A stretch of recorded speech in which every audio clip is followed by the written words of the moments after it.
This week, we're going to be tasting the coffee from Juan Jose Ernesto Mendez, or to me and you, Neto. He's from El Salvador, and this week it's going to be Las Brumas washed Bourbon. My name is Steve Layton, and I travel the world finding amazing and delicious coffee for you to drink at home. Some make coffee difficult to understand and complicated, but here it's my job to make it easy and fun, and tell you what's in my mug.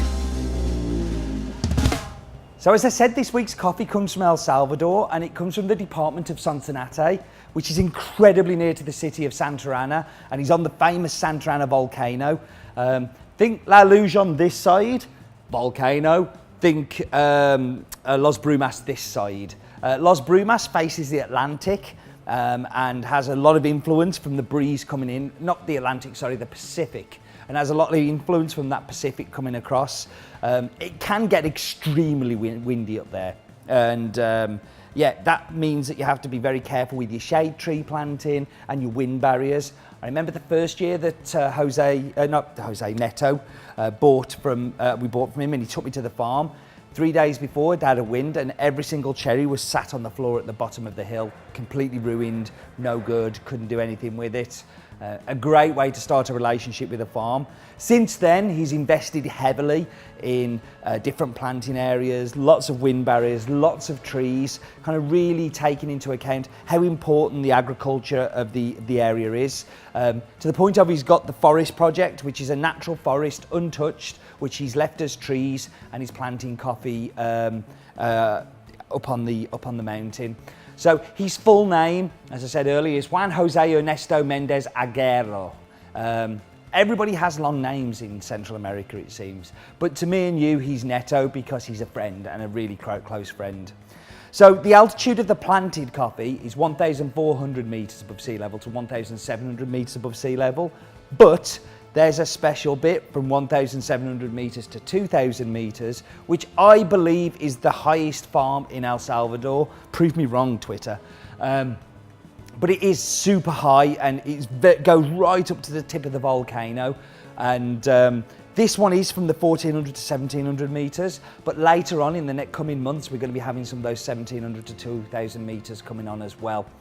This is a Bourbon. Bourbon is incredibly typical for El Salvador, makes up around about 70% of all of the varietals in El Salvador, and it is a washed, dry fermentation, so it's not an underwater fermentation, but it is a washed process where water is used to remove the mucilage and break down and clean after pulping. So yeah, that is Las Brumas. Okay, so we're going to cup. And the reason I'm going to cup this one is I love cupping Neto's coffees. They are very typically El Salvadorian, while still having some unusual stuff going on in there. So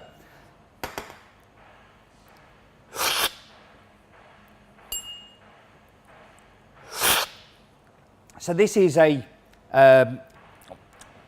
washed Bourbon, and washed Bourbons tend to be milk chocolate from El Salvador. This is much more dark chocolate, when you think kind of hazelnut, Brazil nut. But the part where it kind of ends up being a little bit different, it's got a really lovely green apple bite to it that just really kind of cuts through. Fantastic coffee, and one that I'm really, really proud of.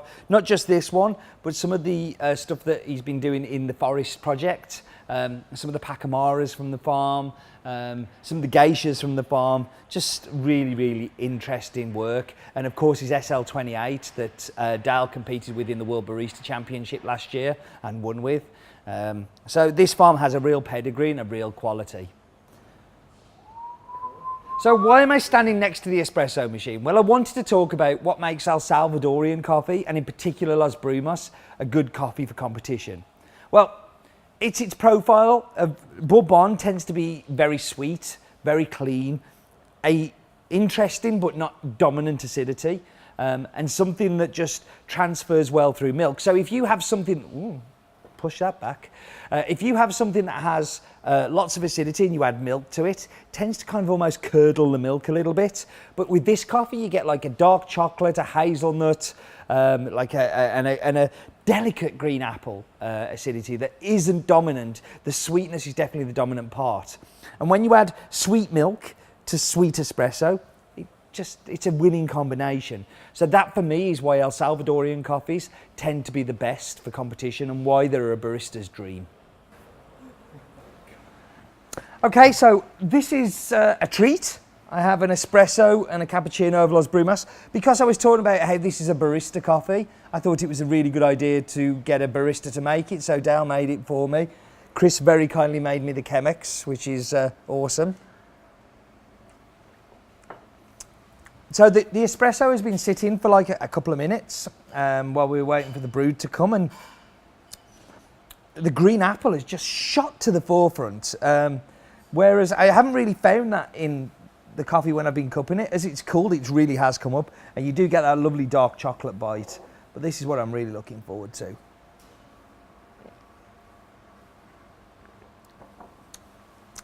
Lovely sweet creamy milk mixed with dark chocolate and hazelnuts.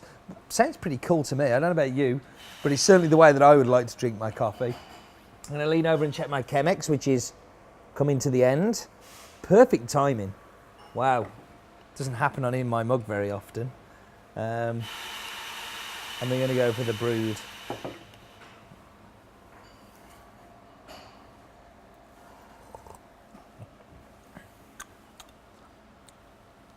And lots of green apple again, and this is hot. As you can see, this has just finished brewing, but the green apple is definitely there, as is the dark chocolate.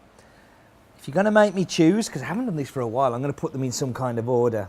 I'm going to put cappuccino first, espresso second, brewed third. That's because it's an El Salvador and it's a barista coffee. Thank you very much for joining me as always. And do remember, life is too short for bad coffee.